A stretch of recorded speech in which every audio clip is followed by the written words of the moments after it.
Glass blowing is almost choreographed.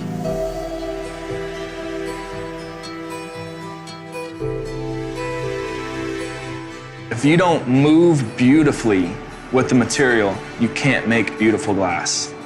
You can force it to become what you want it to be, but it's going to capture those hesitations. I'm a good dancer with glass.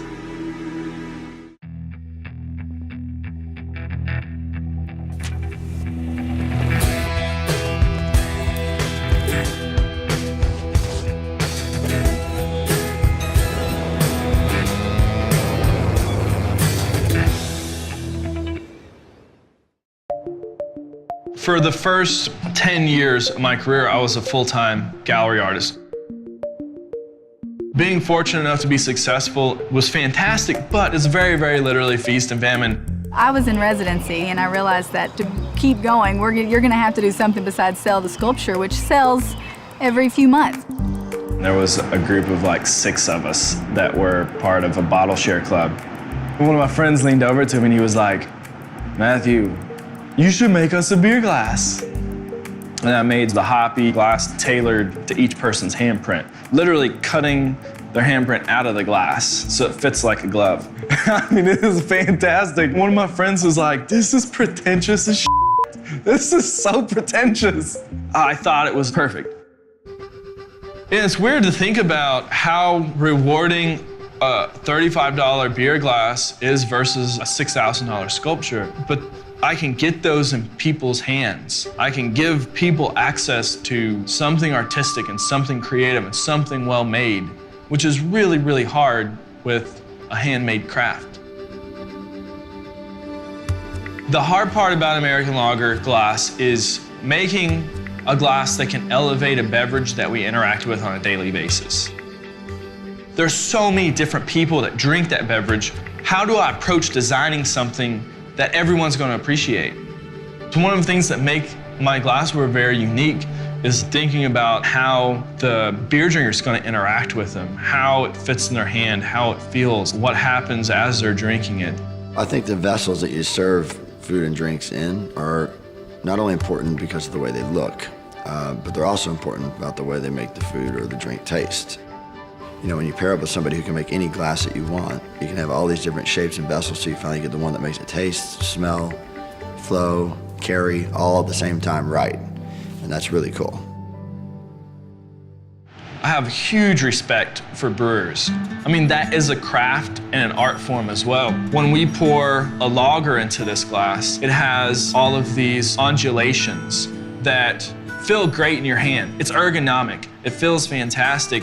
You see color variation in it. It's almost like a Rothko painting when you fill it up. And that's something where you pour a beer into it and you stop and you look at it and you hold it up to the light and you're like, this is a gorgeous experience.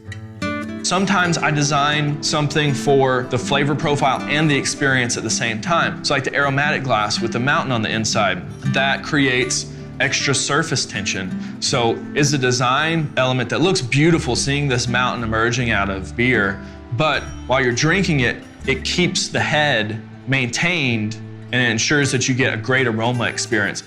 And this one works for the hoppy beer, so I drink my hoppy beers out of this. And you know, the glassware makes a difference. It intensifies the experience. Well, this is a question I get asked a lot. How long does it take you to make this? I tell them 10 years, 10,000 hours, where you're sweating, where you've cut yourself, and you're just repeating, practicing, practicing. That's boring, that's not very sexy, but that's what it takes. After those 10 years, you can make it right every time within 10 minutes. Glassblowing was invented by the Romans in 50 BC. Same tools, same techniques, and it's a very unforgiving medium. At best, you have a 15-second window between success and failure. If you're working on a piece for an hour, at 59 minutes, you can make a mistake and the piece dies, the piece breaks, and it's gone. You can't fix it, you can't save it. So the first step in glassblowing is melting glass. Throw that in about 50 pounds at a time. The furnace that we have is about 350 pounds of glass. For a batch to fine out and become a high quality glass, it has to hit 2,350 degrees. Crazy hot.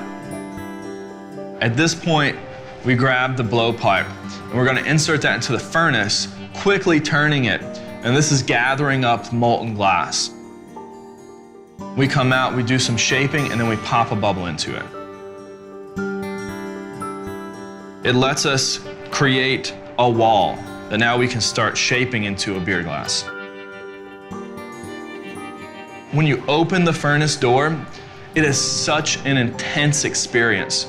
You either love it or you hate it. If you don't start to smile and you don't walk towards it, then you're never gonna be a glass artist. I grew up in Albany, Kentucky, a farming town, one stoplight.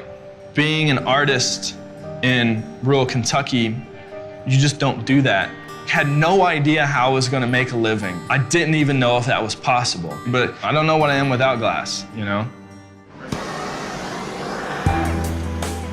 We've been through a lot to get to where he is now. And if everybody could do something they love like that every single day, I mean, the sacrifices are worth it. The fact that he didn't have any handouts and built it literally all himself, I think is gonna be pretty impressive to Logan when he gets older and can understand it.